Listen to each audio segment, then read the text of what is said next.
Assalamualaikum warahmatullahi wabarakatuh. Tepangkeun wasta abdi Aditya Faran Arianto ti kelas 7H bade ngadongeng Sasakala Situ Bagendit nu asa-usulna tina hiji danau nu aya di Garut. Jaman baheula aya randa beunghar ngaranna Nyai Endit nu hirup di hiji lembur di Garut. Hartana loba tapi sayang hatena sombong. Unggal aya nu minta tulung tara dibere malah sok dicarekan.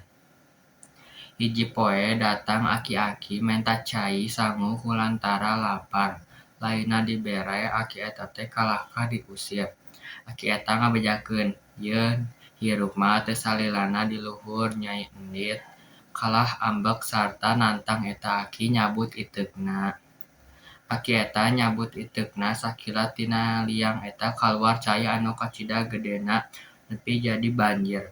Warga kabur nyalamatkeun diri, tapi Nyai Endit mah malah milih harta nepi ka tungtungna kakeueum ku cai. Lembur eta leungit, robah jadi legok anu pinuh ku cai. Sakian ti abdi. Wassalamualaikum warahmatullahi wabarakatuh.